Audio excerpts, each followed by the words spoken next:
I watched my parents' faces drain of colour as I stepped off the stage with my hard-earned MBA. My sister Emma looked equally shocked, her champagne glass frozen halfway to her lips. None of them had expected this moment. Me graduating from Wharton, with highest honours, and certainly not the announcement that followed. And now I'd like to recognise Morgan Taylor, this year's recipient of the Anderson Family Scholarship, who has also secured a position at Goldman Sachs. The same parents who had told me, "We just can't afford your education," while paying every penny for my sister's 4 years at NYU, were now staring at the stranger their incapable daughter had become. But their shock was nothing compared to what I had planned for the celebration dinner. If you're watching this right now, I want to thank you for joining me on this journey of family betrayal and long-awaited justice. I still remember trembling as I walked across that stage, knowing the truth was finally going to come out. If you've ever been the family scapegoat while watching someone else be the golden child, you know exactly how I felt. Drop a comment with where you're watching from and hit subscribe if you want more stories about family karma finally coming full circle. Now let me take you back to where it all began. I was 12 years old when my sister Emma was born. I remember the excitement I felt, helping my mom Diana decorate the nursery with butterflies and flowers, imagining all the things I would teach my little sister. My father Richard beamed with pride, showing off photos of his little princess to everyone at his accounting firm. Those early years seemed normal enough. Our family lived in a comfortable 4-bedroom house in a nice Connecticut suburb. Dad worked as a senior accountant at a mid-sized firm in Hartford, while Mum sold real estate part-time. We weren't wealthy, but we had enough for annual family vacations to Florida, new clothes for school each year, and the occasional splurge on things that mattered. The first hint that something wasn't quite right came around my 14th birthday. I'd asked for a laptop for school, nothing fancy, just something for writing papers and research. My parents hesitated, telling me they needed to think about the expense. 2 weeks later, they came home with a beautiful handcrafted dollhouse for 2-year-old Emma, who was too young to even appreciate it. When I pointed this out, my mother patted my shoulder and said, "You're so mature for your age, Morgan. Emma needs these little joys more than you do." This pattern continued throughout my high school years. While I maintained a perfect 4.0 GPA, served as class president for 3 years straight, and captained the debate team to state championships, my accomplishments were met with perfunctory praise. "That's nice, honey," or "We expected nothing." "Less" was all I'd get before the conversation shifted to Emma's finger painting, or how adorable she looked at her dance recital. When I turned 16, I asked about getting a car like many of my friends were. My parents explained that I would need to work for it. I took a job at the local library, saving every penny for 10 months to buy a used Honda Civic that constantly broke down. 2 years later, on Emma's 16th birthday, my parents surprised her with a brand new Volkswagen Beetle, complete with custom seat covers and a premium sound system. "Emma isn't as responsible as you," my father explained when I couldn't hide my hurt. "She needs the reliability of a new car for safety reasons." By my senior year of high school, the disparity had become impossible to ignore. I was applying to colleges, sweeping academic awards, and working 20 hours a week, while Emma struggled to maintain a C average. Yet every minor accomplishment of hers was celebrated with dinner out or special gifts, while my achievements were simply expected. "You're so independent, Morgan," became my mother's constant refrain, as if my competence justified their neglect. "Emma needs more encouragement." I channeled my frustration into excellence, believing that if I just achieved enough, they would finally see me. I applied to 12 prestigious universities, writing scholarship essays late into the night after finishing my homework and work shifts. When acceptance letters started arriving, Harvard, Yale, Princeton, Columbia, I thought finally, they would be proud. Instead, I walked into the most devastating conversation of my young life. "Honey," my father said one evening, sitting me down at our kitchen table, "we need to talk about these college acceptances." I smiled, waiting for the praise, the celebration, maybe even an admission that they had misjudged me all these years. "We're very proud," my mother began, not quite meeting my eyes. But we need to be practical about finances. My smile faltered. What do you mean? We just don't have college. Funds set aside for you, my father said, shuffling papers in front of him. These Ivy League schools, even with partial scholarships, they're just not in our budget. I stared at them, uncomprehending. My whole life had been building toward this moment. Every late night studying, every weekend sacrificed, every exhausting hour at my part-time job, all with the promise that education was the one thing they would always support. But I struggled to find words. What about the college fund Grandpa talked about? He told me years ago he'd contributed to it. My parents exchanged a quick glance that I couldn't interpret at the time. That money had to be reallocated, my father said firmly. The kitchen renovation last year, some investments that didn't pan out. We're sorry, Morgan, but you'll need to consider state schools and more scholarships. I nodded numbly, retreating to my room where I cried silently into my pillow. That night, I made a promise to myself.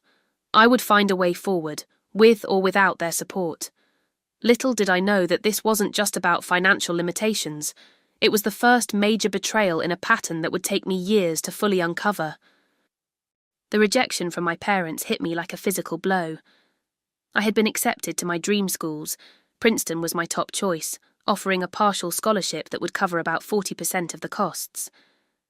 I had naively assumed my parents would help with the rest, or at least co-sign loans. After all, they had always emphasized the importance of education. Instead, I found myself enrolling at Connecticut State University, the only option I could afford with my savings and the academic scholarship I'd earned.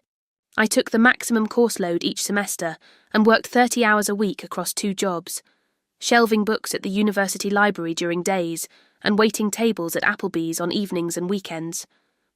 My typical day started at 5 in the morning with 2 hours of studying before my first class at 8.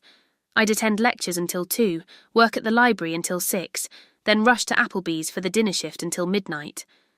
After closing, I'd squeeze in another hour of homework before collapsing into bed, only to start again 5 hours later. Weekends meant double shifts at the restaurant and marathon study sessions in between. While other students were attending football games, joining clubs, or simply enjoying the college experience, I was calculating tips and highlighting textbooks during my breaks. I rarely went home during those first 3 years of college, claiming work commitments when holiday gatherings came around. The truth was I couldn't bear to see my parents, to be reminded of their betrayal. But during my junior year, Thanksgiving coincided with my manager giving me unexpected time off, and I reluctantly made the drive home. Nothing could have prepared me for what I found.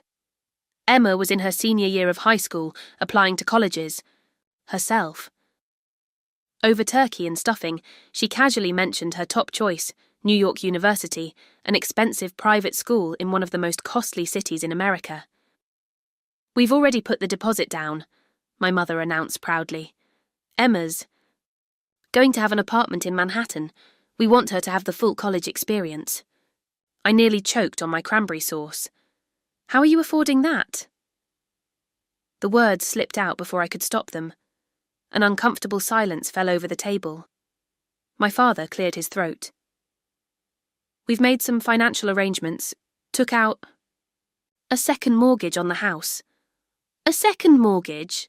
I repeated, my voice hollow. "For NYU? When you couldn't help me with Princeton?" "It's different with Emma," my mother said, her tone suddenly defensive. "She's not as academically gifted as you. She needs the prestigious degree more than you did." "You'll be fine wherever you go," my father added with a dismissive wave. "Emma needs every advantage she can get." I excused myself from the table and locked myself in my childhood bathroom, pressing my fist against my mouth to keep from screaming. Through the door, I could hear the conversation continuing as if nothing had happened.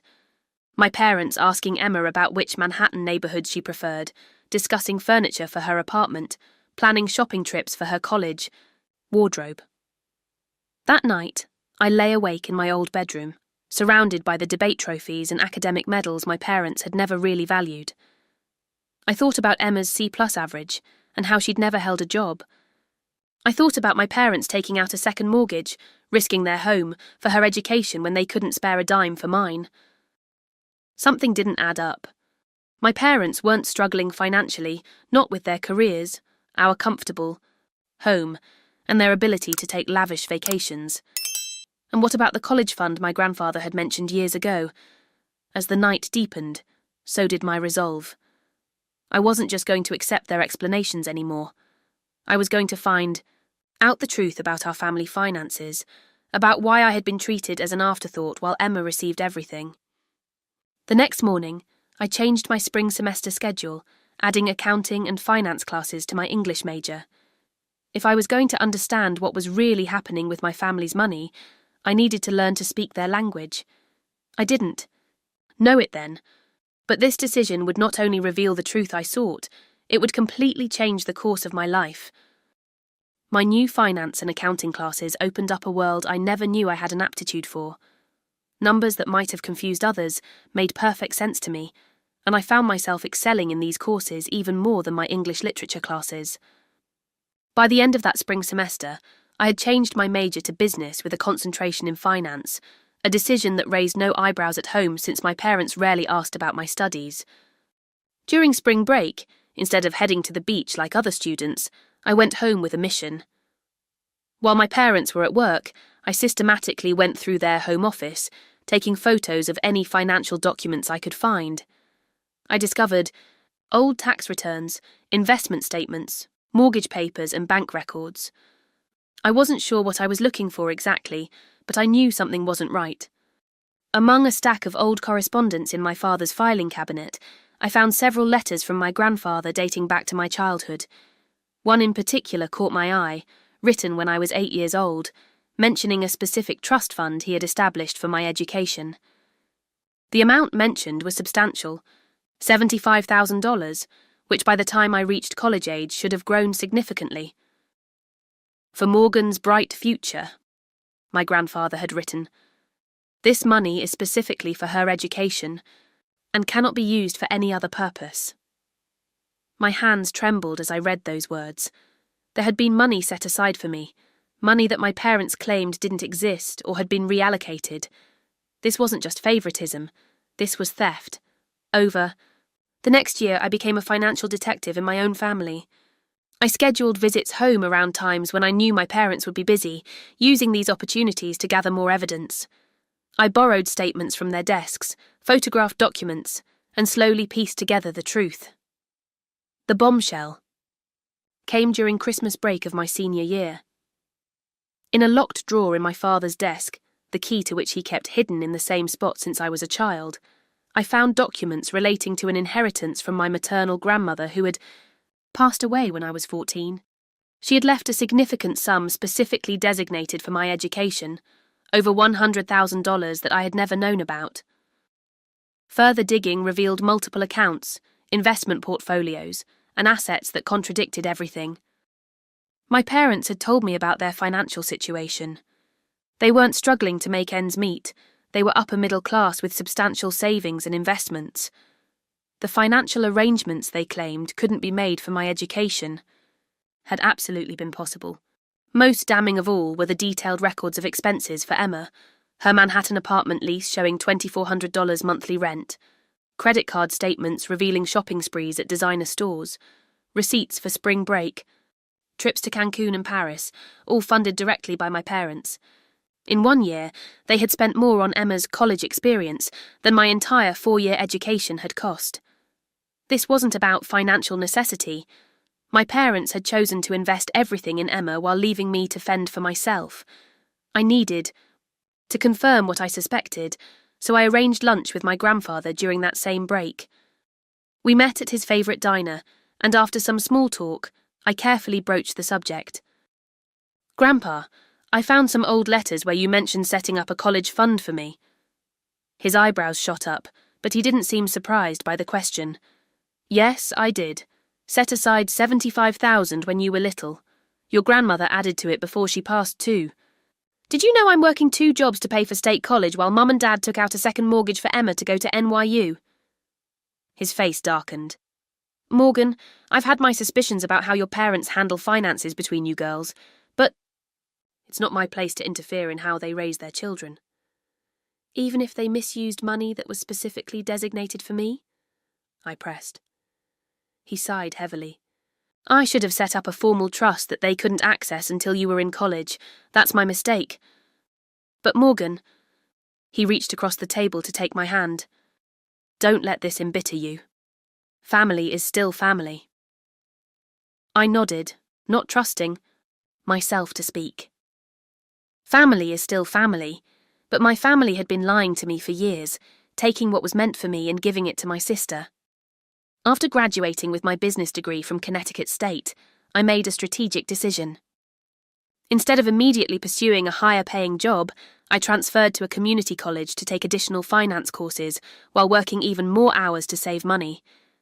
To my parents, this looked like I was floundering, unable to launch a successful career, exactly the narrative they had always believed about me compared to Emma's potential. In reality, I was laying the groundwork for something much bigger.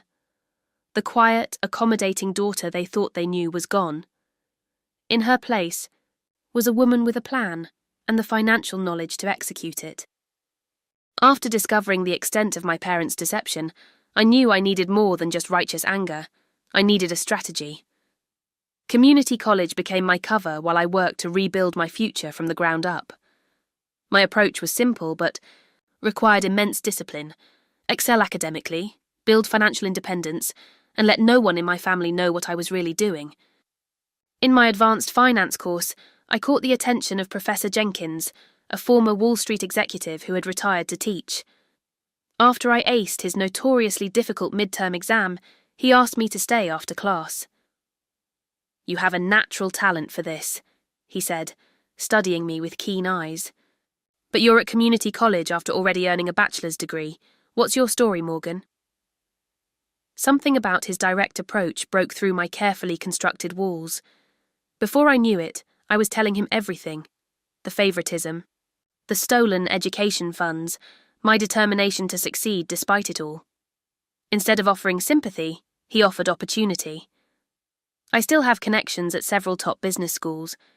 With your grades and obvious aptitude, you could aim much higher than this. Under Professor Jenkins' mentorship, I began secretly applying to prestigious MBA programs. During the day, I worked at a local investment firm where I quickly impressed the senior management with my analytical skills. Evenings were spent crafting applications, writing essays, and studying for the GMAT. All the while, I maintained the facade at family gatherings. I became the agreeable, unambitious daughter they expected me to be. "Community college is really working out for me," I would say with a carefully crafted smile. "It's more my speed anyway." My mother would nod knowingly. Not everyone is cut out for high-pressure careers. There's no shame in finding your comfort level. These comments stung, but I used the pain to fuel my determination. Every dismissive remark, every comparison to Emma became another brick in the foundation I was building. Speaking of Emma, she graduated from NYU with average grades and, predictably, no job prospects. My parents funded her apartment in Manhattan while she found herself through a series of short-lived enthusiasms, first a food blog that lasted 3 weeks, then an attempt at fashion journalism that produced 2 articles, followed by an interest in becoming a yoga instructor that ended after 1 class. "Emma just needs time to find her passion," my mother explained during a rare family dinner I attended. "Not everyone knows their path right away." I nodded, hiding my bitterness behind a sip of wine. The double standard was glaring. I had always been expected to be self-sufficient, while Emma was given endless resources and patience to discover herself. Then came the news that my parents had taken out another loan, this time against their retirement accounts, to fund Emma's fashion startup. This venture consisted mainly of an expensive camera, a MacBook Pro, and a website that never launched. While this was happening, I received the letter that would change everything. Acceptance to Wharton's MBA program with a full scholarship based on academic merit and financial need. Professor Jenkins had written a recommendation so glowing it had caught the attention of the Anderson family, major donors to the business school, who selected one student annually for their prestigious scholarship. When the Andersons invited me to dinner to discuss the scholarship, I was struck by how they treated me, with respect, interest, and genuine belief in my potential. Mrs. Anderson, a formidable investment banker herself, spent 2 hours discussing market trends with me, never once speaking down or assuming I couldn't follow complex concepts. "You remind me of myself at your age," she said warmly, "determined to succeed no matter what obstacles are placed in your way." For the first time, I felt truly seen for who I was and what I could accomplish. The contrast between the Andersons' treatment and my own family's was stark and painful. I accepted the scholarship and made arrangements to begin my MBA program, telling no one in my family where I was really going. To them, I was taking courses. In Philadelphia, while working remotely. Technically true, but deliberately vague. If you've ever had to hide your true potential from the people who should have been your biggest supporters, you know how bittersweet this victory felt. I was moving toward an amazing future, but I couldn't share my excitement with my family. Drop a comment if you've ever had to downplay your success around people who couldn't handle seeing you shine. Sometimes the loneliest part of proving people wrong is doing it in silence, but trust me, the moment they finally see who you've become is worth every second of waiting. My 2 years at Wharton were transformative in ways I couldn't have imagined. I arrived as a determined but wounded young woman with something to prove, and I emerged as a confident professional with a clear vision for my future. From the moment I stepped onto campus, I approached every class, networking event and project as an opportunity to reinvent myself. I threw myself into my studies with singular focus, earning the highest marks in core classes like advanced financial management and strategic decision-making. Professors began to take notice, often asking me to contribute insights during discussions or lead group projects. Where I had once hidden my intelligence to avoid my parents' indifference, I now embraced it fully. The Andersons didn't just provide financial support, they became the mentors my parents never were.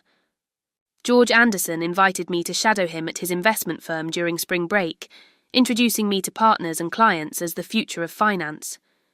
His wife Caroline regularly sent books she thought would interest me, with thoughtful notes, highlighting passages she found particularly relevant to my goals. "You have a gift for seeing patterns others miss," George told me after I identified an overlooked opportunity in one of their portfolio companies. "That intuition, combined with your analytical skills, will take you far." When the time came, for summer internships after my first year, the Andersons connected me with Goldman Sachs. The interview process was grueling, 6 rounds with increasingly senior executives, each one probing my knowledge, judgment, and ability to think under pressure. I prepared meticulously, spending weeks researching the firm and practicing responses to potential questions. My hard work paid off. I not only secured the internship, but was singled out for the firm's accelerated leadership track, typically reserved for graduates of Harvard and Yale, with family connections to the industry.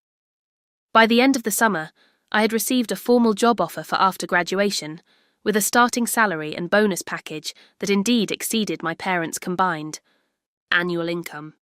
Throughout this period, my communication with my family remained minimal and superficial.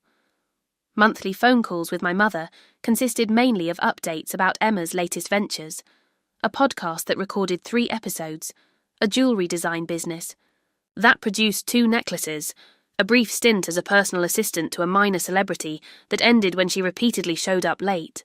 "Emma's just exploring," my mother would say, oblivious to the irony. "Not everyone can be satisfied with a conventional path like yours." If she only knew. During holiday visits, I played my part perfectly, the dutiful but unremarkable daughter who had settled for less. I spoke vaguely about my courses and my job, never revealing the prestigious names attached to either. When pressed about my future plans, I would shrug and say I was still figuring things out, a phrase that had earned Emma endless support, but got me dismissive nods. "At least you're realistic about your capabilities," my father once commented, after I deliberately understated a professional accomplishment. These moments were harder than I expected. Despite knowing the truth, despite my growing success, their casual dismissal still had the power to wound me. There were nights in my Philadelphia apartment when I questioned my entire plan. Was I being petty, unnecessarily secretive? Would it be better to simply tell them about Wharton, about Goldman Sachs, about the Andersons? But then I would remember the documents I'd found, the inheritance that had been kept from me, the second mortgage for Emma's education that they'd claimed they couldn't afford for mine. This wasn't about seeking approval anymore.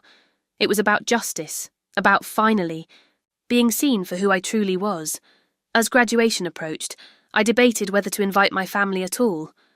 The Andersons would be there, as would Professor Jenkins and several colleagues from Goldman Sachs who had become friends. Did I want my parents and Emma to witness this moment? Finally, I decided they should be there. Not for my sake, but for theirs. They needed to see the daughter they had underestimated. They needed to face the consequences of their choices. I sent a casual email 3 weeks before the ceremony. I'm finishing up my program in Philadelphia next month. There's a small graduation ceremony if you want to come. No pressure. My mother replied almost immediately. Of course we'll be there, honey. Emma has been wanting to visit Philadelphia anyway. Send us the details. I provided the bare minimum. Information, date, time, location. I didn't mention Wharton. I didn't mention honours. I certainly didn't mention that I would be singled out during the ceremony as the Anderson Scholar, or that I had already secured a position that most business students would kill for. As I tried on my graduation gown in my apartment the week C. Before the ceremony, I caught my reflection in the mirror. The woman looking back at me bore little resemblance to the exhausted, heartbroken girl who had once cried over her parents' betrayal. I had transformed not just my circumstances, but myself. The Andersons had arranged for professional photographs to be taken after the ceremony, followed by a celebration dinner at Philadelphia's most exclusive restaurant. My family didn't know about either.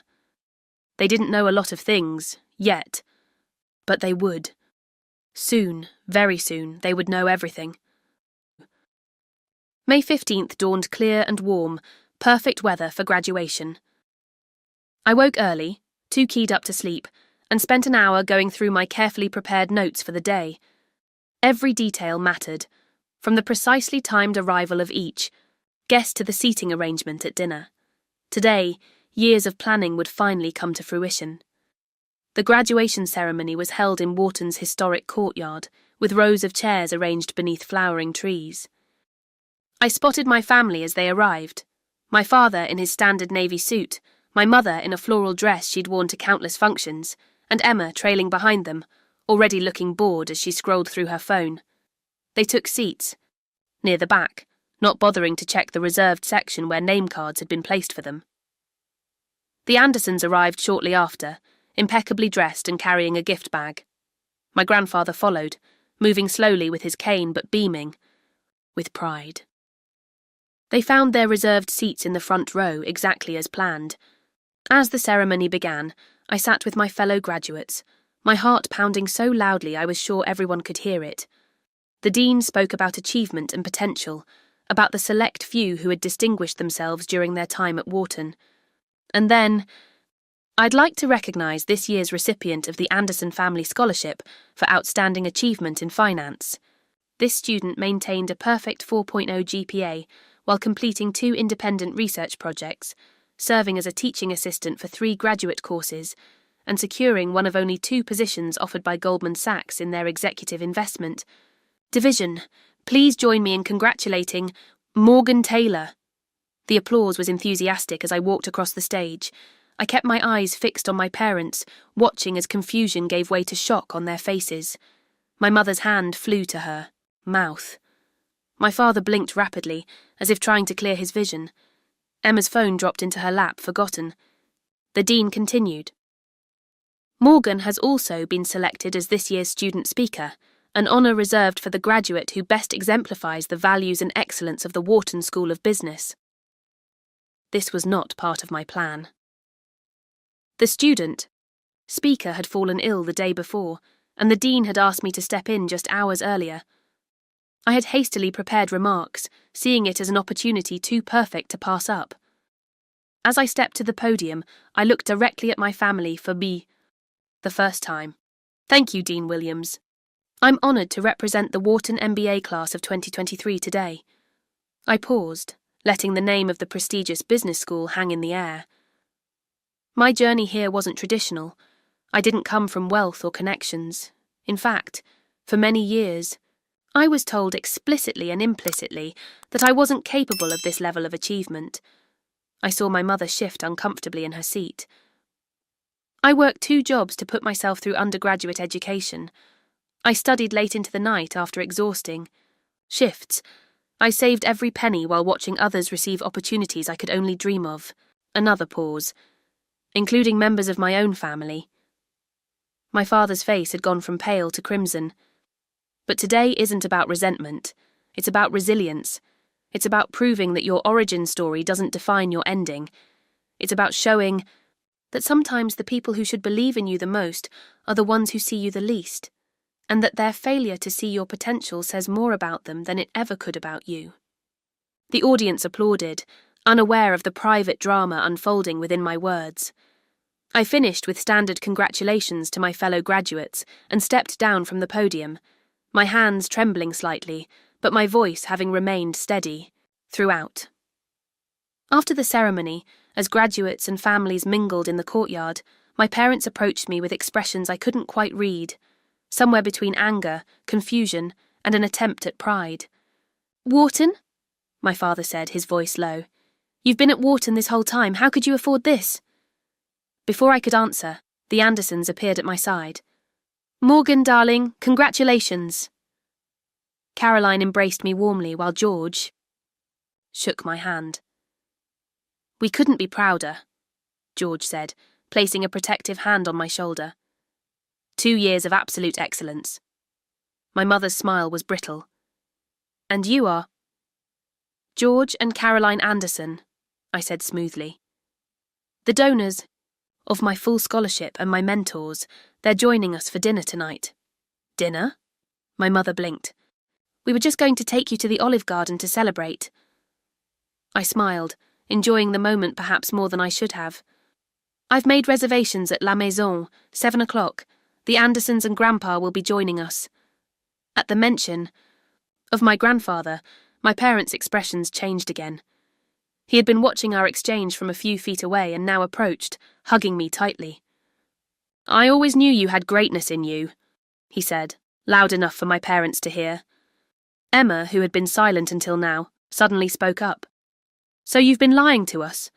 Pretending to be at community college while you were actually here?" Her tone was accusatory, but I detected something else beneath it. Hurt, perhaps, or fear. "I never lied," I replied calmly. "I said I was taking courses in Philadelphia. I was.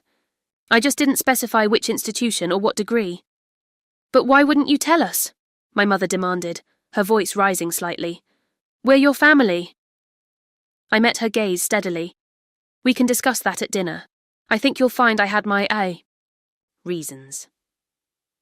The reception continued awkwardly, with my parents attempting to claim credit for my success to anyone who would listen.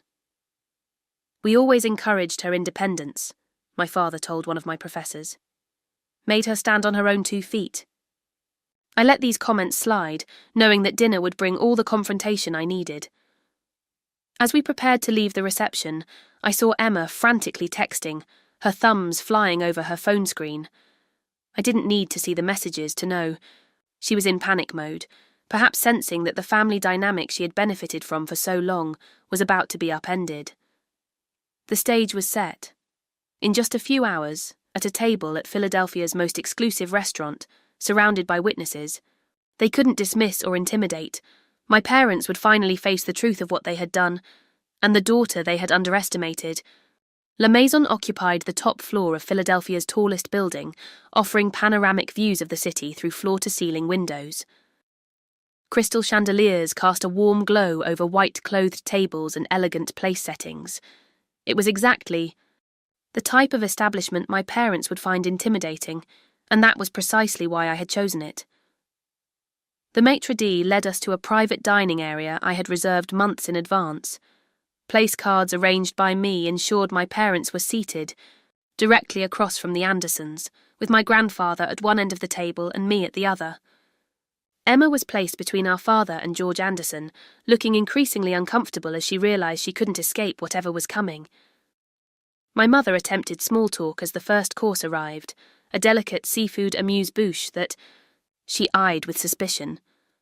"So, Morgan has always been our independent one," she said to Caroline Anderson. "We knew she'd find her way eventually." Caroline raised an eyebrow. "Independent indeed. Morgan tells me she worked 2 jobs throughout undergraduate school while maintaining a 4.0 GPA.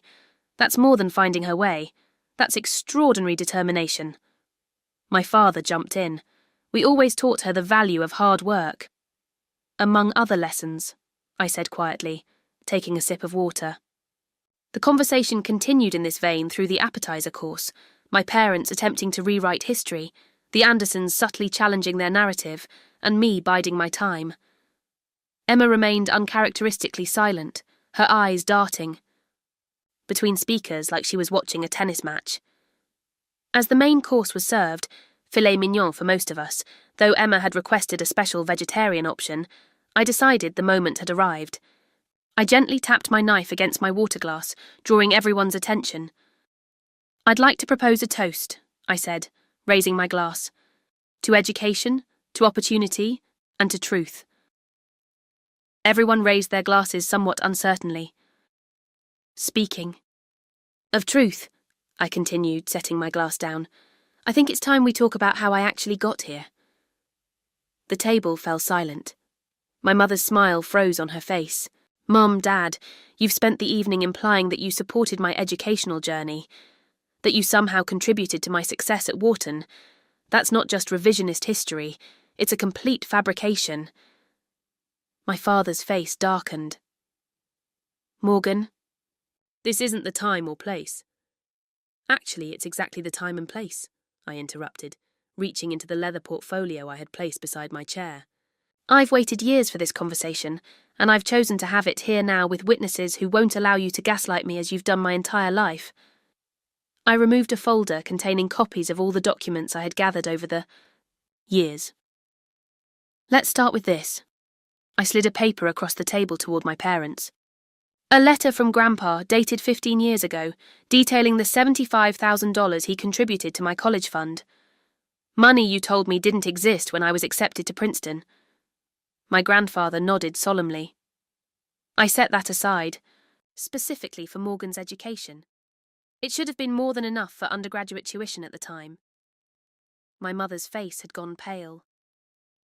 "We had to use that money for family expenses. Times were tough." "Were they?" I pushed another document toward them. "This is your financial statement from that same year. You had over $300,000 in investments and savings. You took a 2-week vacation to Hawaii that cost $15,000. Tough times seems like an exaggeration." I turned to Emma, whose wide eyes revealed she hadn't known any of this. "I don't blame you for this, Emma. You were a child when these decisions were made. But you should know that our parents took out a second mortgage on their house to send you to NYU and pay for your Manhattan apartment, while telling me they couldn't afford to help me with college at all." Emma looked at our parents in confusion. "Is that true?" My father tried to regain control of the situation. "Morgan, you're taking things out of context. Financial decisions are complicated." "Then let me simplify things," I said, removing another document. "This is Grandmother's will, leaving $100,000 specifically for my education. Money I never saw a penny of.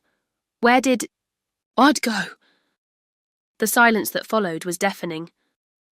"It went to the lake house," my grandfather said finally, his voice heavy with disappointment. "They used Morgan's inheritance to buy the vacation property in Vermont." My mother gasped. "Dad, that's not—" "It's exactly what happened," he cut her off. "I've kept quiet for years because I thought it wasn't my place to interfere. But I won't sit here and watch you lie to her face about money that was legally and morally hers." Throughout dinner, I methodically presented each piece of evidence as a new course was served: bank statements showing transfers from my designated accounts to general family funds, credit card statements revealing Emma's shopping sprees in Manhattan while I worked double shifts to afford textbooks, tax returns demonstrating our family's comfortable financial position despite their claims of hardship. The Andersons watched this unfold with quiet sympathy, occasionally asking clarifying questions that prevented my parents from dismissing or derailing the conversation.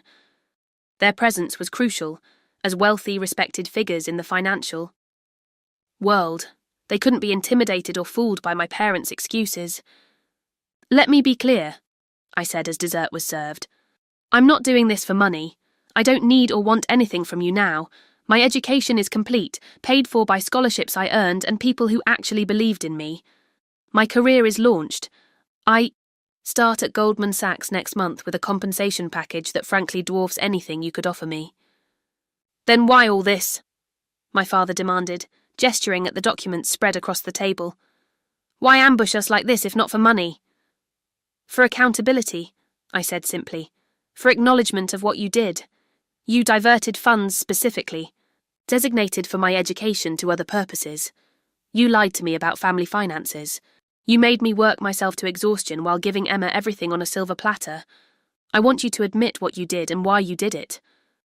My mother, who had been growing increasingly distressed, suddenly burst into tears. "You were always so capable, so self-sufficient. Emma needed the support more. She's always been fragile, less confident." "And whose fault is that?" I asked quietly. "You created that dynamic. You made me self-sufficient because you gave me no choice, and you made Emma dependent because you never expected anything from her." Emma, who had been silent for most of the confrontation, suddenly spoke up.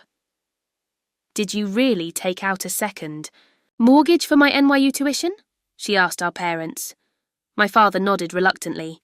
"And Morgan really worked 2 jobs while going to school full-time." Her voice was small. 30 to 40 hours a week for 4 years, I confirmed. Emma looked at me, then at our parents. That's not fair. Why would you do that? Why would you treat us so differently?" Her question hung in the air, the one I had been asking myself for years. It was the heart of everything, not just the financial disparity, but the emotional one. Why had they decided, from the time we were children, that I deserved less love, less support, less everything?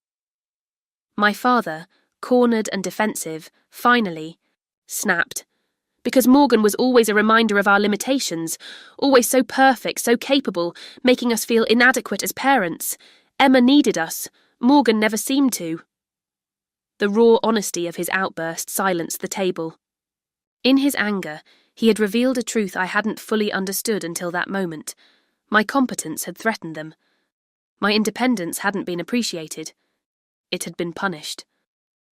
"I needed you," I said softly, feeling unexpected tears form. "I just learned not to show it because you never responded when I did." The dinner ended shortly after that. The Andersons tactfully suggested it was getting late, and my grandfather asked to be taken back to his hotel. As the party broke up, Emma lingered behind, waiting until our parents had moved toward the elevator.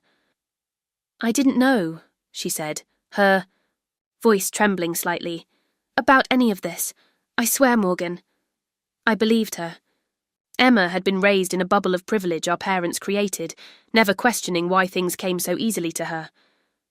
"I know," I replied. "This isn't about you, Emma. It's about them and the choices they made." She nodded, then hesitated before asking, Will you teach me? How to be independent, I mean, like you." It was the first time in our adult lives that Emma had asked for my help rather than my parents.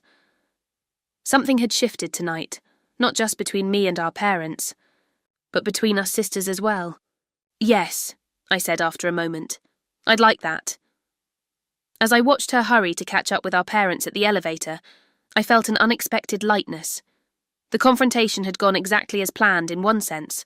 I had presented my evidence, forced acknowledgements, created the exact scene of reckoning I had envisioned for years. But something else had happened too, something I hadn't anticipated. In exposing the truth, I had created an opening, not for reconciliation perhaps, but for something new to emerge from the ruins of the family relationships I had known. The days following the dinner were filled with a storm of texts, calls, and voicemails from my parents, ranging from defensive anger to tearful apologies. I let most go to voicemail, needing time to process what had happened and what I wanted to happen next. Emma, surprisingly, reached out in a different way. The morning after the dinner, she sent a single text. "Can we talk? Just us." We met at a quiet cafe near my apartment 2 days later. Emma arrived looking different than I was used to seeing her, hair pulled back simply, minimal makeup, wearing jeans and a plain sweater rather than her usual designer outfits. "I've been thinking about everything you said," she began after we'd gotten our coffees. "About how Mom and Dad treated us differently. I knew they were easier on me, but I had no idea about the money, about your inheritance, about you working while I was spending their money on clothes and trips." I nodded, letting her continue. "The thing is, Morgan, being the favourite wasn't always great either." She stared into her coffee. "There was so much pressure to be what they wanted. Every time I showed interest in something serious, like when I wanted to study biology, they'd redirect me towards something they thought was more suitable. Fashion, art, things they saw as appropriate for someone like me." "Someone like you," I repeated. "Someone not very smart." Her voice was barely audible. They never said it directly, but the message was clear. Emma isn't academic like Morgan. Emma needs to find something that plays to her strengths. But they never let me discover what those strengths might be. This was a perspective I had never considered, that Emma might have been just as constrained by our parents' expectations as I was, just in a different way. They didn't believe in me either, Morgan. They just hid it better. Over the next hour, Emma revealed a side of herself I'd never seen. She had wanted to apply to science programs in college, but was steered toward fashion and communications because our parents didn't think she could handle anything more demanding. When she struggled academically, instead of encouraging her to work harder, they lowered their expectations further. "I'm not saying it was as bad as what they did to you," she clarified. "I got everything handed to me while you had to fight for every opportunity, but in their own way, they limited me too." Our conversation was interrupted by a call from our grandfather, asking if we could meet him for lunch. We found him waiting, at a restaurant near his hotel, his face grave. "I've been thinking about what happened at dinner," he said once we were seated. "There's more to this story than you girls know." He explained that favoritism had run through our family for generations. Our mother had been the neglected child in her family while her brother was favoured. Our father had experienced similar treatment, with his sister receiving most of their parents' attention and resources. "It's a pattern," he explained. "Your parents each unconsciously recreated what they knew, Diana by favouring Emma since she herself was overlooked, and Richard by going along with it since that's what he saw in his own home." "That explains it but doesn't excuse it," I said firmly. "No, it doesn't," he agreed. "I should have intervened years ago. I saw what was happening but told myself it wasn't my place." The following week brought separate meetings with each of my parents. My father requested to see me first, suggesting we meet at a park where we used to walk when I was very young. "I've been doing a lot of thinking," he said as we sat on a bench overlooking a pond, "about the kind of father I've been, especially to you." He admitted that many of the financial decisions had been driven by my mother, but he had been equally complicit by going along with them. I told myself it was because Emma needed more support, but the truth is... He paused, seeming to struggle with the words. "The truth is you reminded me too much of my sister, the one who got everything right, who made everything look easy. I resented her my whole life, and somehow that affected how I saw you." It was a painful confession, revealing how deeply family patterns can run and how unconsciously we can perpetuate them. My meeting with my mother was more difficult.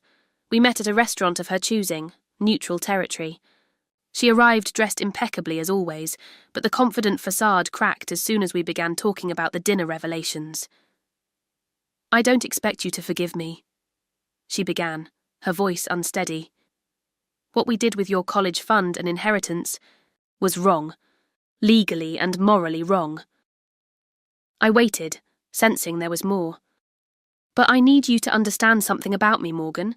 When you were born, You were so much like my brother, naturally gifted, quick to learn, everyone's favourite. He got all the opportunities, all the praise, while I was told I wasn't smart enough for college."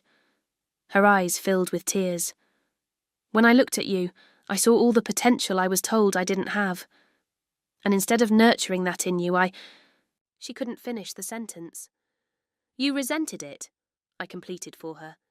"You punished me for reminding you of your own lost opportunities." She nodded, unable to speak. "That's incredibly sad, Mum, for both of us." Our conversation continued, painful but necessary. Unlike my father, she was less willing to take full responsibility, still justifying some of their actions as doing what they thought best for both girls. She wasn't ready to fully acknowledge the damage they had caused, and I wasn't sure she ever would be. News of our family drama spread to extended relatives, creating rifts as people took sides.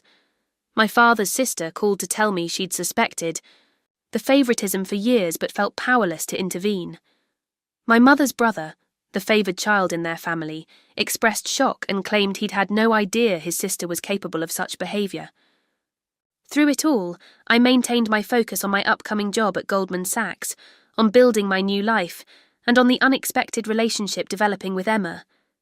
The sister I had resented for years was becoming someone I might actually want in my life, not as the spoiled princess our parents had created, but as a young woman trying to discover who she really was beyond their limited expectations. The exposure had been necessary, bringing hidden truths to light. But I was beginning to understand that reconciliation would be a much longer, more complex journey, one that might not be possible with all members of my family. 6 months after graduation, my life had transformed completely. I was thriving in my position at Goldman Sachs, having already distinguished myself by bringing in 2 new significant clients. My apartment in Manhattan, which I could comfortably afford without any parental support, had become a sanctuary, decorated exactly as I wanted with no one to question my choices. The most profound changes, however, were in my family relationships. I had established clear boundaries with my parents, limited contact, on my terms, with explicit expectations for how I would be treated. My father had been more receptive to these boundaries than my mother, calling once a week for brief, somewhat awkward conversations that nevertheless represented more honest communication than we'd had in years. "I'm proud of you, Morgan," he said during one such call. "I should have said that more when you were growing up." My mother's journey toward accountability moved more slowly. She still occasionally slipped into old patterns, minimizing my accomplishments, centering conversations on Emma, making passive-aggressive comments about my need to prove something. Each time, I would calmly end the call or visit, reinforcing that I would no longer tolerate being diminished. The most surprising development was Emma's transformation. After our post-dinner conversation, she had made dramatic changes in her life. She moved out of the expensive Manhattan apartment our parents had been paying for, found a modest place in Brooklyn with roommates, and secured an entry-level position at a publishing house. "It doesn't pay much," she told me during one of our now regular sister dinners. "But it's mine. I earned it." The pride in her voice was something I'd never heard before, the satisfaction of achievement rather than entitlement. When I asked what had prompted such significant changes, her answer was simple: "You. Seeing what you accomplished on your own made me realize I had no idea what I was capable of because I'd never really tried."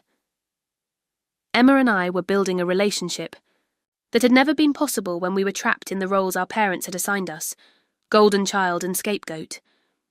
Without those labels, we were discovering we actually liked each other. She was funnier than I'd realized, with a quick wit that had been obscured by her princess persona. I was more relaxed than she'd known, the defensive overachiever giving way to someone more balanced now that I had nothing to prove. In a move that surprised even me, I established a college fund for any future children Emma might have, as well as any I might have myself. "To break the cycle," I explained when I told her about it. "No one in our family will ever again be denied educational opportunities because of favoritism or financial manipulation." My relationship with the Andersons continued to flourish. They had become the mentors and parental figures I'd always needed, providing guidance without conditions and support without strings. When Caroline Anderson was diagnosed with breast cancer 3 months after my graduation, I found myself in the unexpected position of supporting her through treatment, driving her to appointments, researching clinical trials, simply sitting with her during chemotherapy sessions. "You know," she said during one such session, "we never had children of our own. Meeting you, mentoring you, it's been one of the greatest joys of our lives." I began mentoring young women from backgrounds similar to mine, academically gifted but lacking financial resources or family support. I shared my story selectively, emphasizing not the betrayal but the resilience, the strategies I had developed to overcome obstacles rather than the pain those obstacles had caused. The true test of our new family dynamic came at my grandparents' 50th anniversary celebration, the first time all of us would be together since the graduation dinner revelation. My grandmother had insisted on having all her girls there, refusing to take sides in what she called water under the bridge now. The event was held at an upscale country club, with extended family from both sides in attendance. I arrived early to help with arrangements, Emma joining me shortly after. We were setting up photo displays when our parents arrived, my mother tense, my father attempting to appear casual. "You look well," my mother said, her eyes taking in my confident posture, my tailored dress, the subtle indicators of my financial success. "Thank you," I replied simply. "So do you." The celebration proceeded with superficial pleasantries, everyone on their best behaviour for my grandparents' sake. But beneath the civility, new patterns were emerging. My mother no longer dominated conversations or steered attention toward Emma. My father asked thoughtful questions about my work, genuinely listening to my answers. Emma spoke confidently about her new job, no longer playing the helpless princess role. During the toast to my grandparents, my grandfather added an unexpected coda. "I'm also raising a glass to my granddaughters, Morgan and Emma. 2 remarkable young women finding their own paths. Nothing makes me prouder than seeing that." Later, as the party was winding down, my mother found me alone on the terrace. She seemed to struggle with what she wanted to say, finally settling on, "I may never be the mother you deserved, but I'm trying to be better than I was." It wasn't an apology, not really, but it was an acknowledgement, and perhaps that was a starting point. As I drove home that night, I reflected on the journey of the past few years. The pain of family betrayal had led me to discover strengths I might never have known I possessed. The necessity of independence had forced me to build a life entirely on my terms. The need to prove my worth had driven me to achievements that now formed the foundation of my success. I had wanted revenge, to see my parents' faces when they realised what they had discounted, what they had lost. I had achieved that moment of reckoning. But what surprised me most was how hollow victory felt compared to the peace that came with acceptance. Not acceptance of their treatment, but acceptance that I could not change the past or make them into the parents I had deserved. True freedom had come not from revenge but from financial independence, from building a support system of people who valued me, and from releasing the need for validation from those who had proven incapable of providing it. Family is still family. My grandfather had been right about that. But I had learned that family relationships can be redefined, restructured, limited or expanded according to how healthy they are. Some bonds had been strengthened through this process, others had been revealed as too damaged to fully repair. I was at peace with both outcomes. If you've ever had to redefine your relationship with family after betrayal or favoritism, you know this journey isn't easy or quick. It takes courage to stand up for yourself, and even more courage to set boundaries, without letting bitterness consume you. Has anyone in your family ever made you feel less than, or favoured a sibling over you? How did you handle it? Share your story in the comments. Sometimes knowing we're not alone in these struggles makes all the difference. And if this story resonated with you, please subscribe for more authentic family stories that show the complicated, messy reality of family dynamics. Like this video if you believe that sometimes the greatest revenge isn't about getting even, but about building a life so good that past injustices lose their power over you. Thank you for listening to my story, and remember, your worth isn't determined by how your family sees you, but by how you see yourself.